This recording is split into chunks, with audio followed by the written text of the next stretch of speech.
On September 11th, 2001, along with hundreds of my fellow troops, I went to Ground Zero. No one asked us, no orders were given. We went because our city, our country, our neighbors were under attack, and we knew what to do.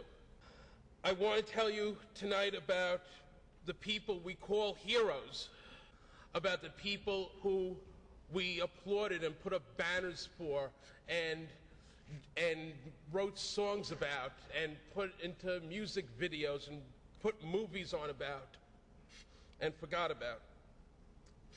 That they were abandoned in their hour of greatest need and are still in growing numbers living in terrible physical and economic circumstances as they struggle with the carcinogenic effects of the toxic chemical soup Ground Zero became.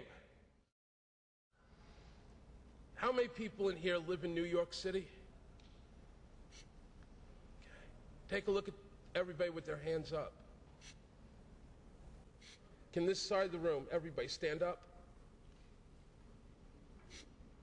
Everybody on this side, if you're all rescue workers, will be dead in 4 years. Thank you. You'd all be dead in 4 years. That's our statistics. That's what's happening.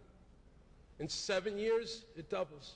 This is what Mount Sinai proved in a 17,000-page study.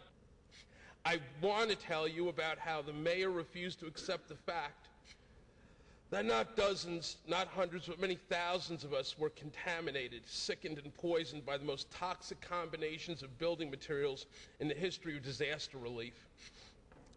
And that for 5 terrible years, he ignored that fact. That's not how you treat people the city considered heroes. It's only been 5 years. 5 years of our family members watching us drop dead.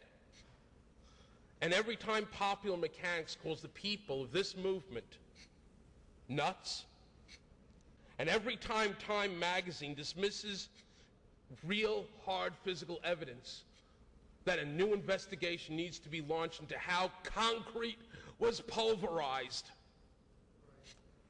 every time Time magazine dismisses that evidence and instead writes a 2-page article about the psychology of the conspiracy movement, these propagandists, professional liars and tools who cannot, even by any stretch of the imagination, be considered journalists, strike another nail into the coffin of another rescue worker.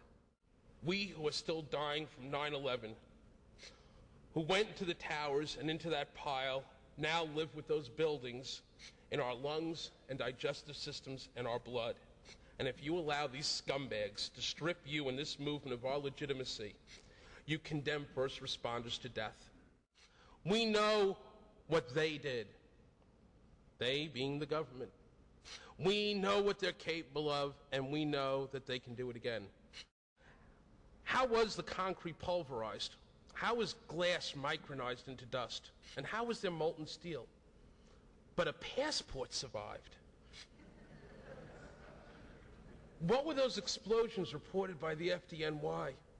And why weren't the planes intercepted? And how did Hani Hanor learn to fly like that?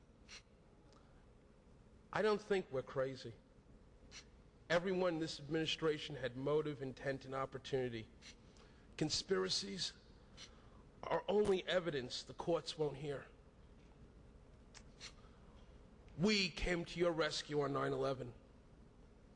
Now thousands of us and our families need you to come for 2 hours.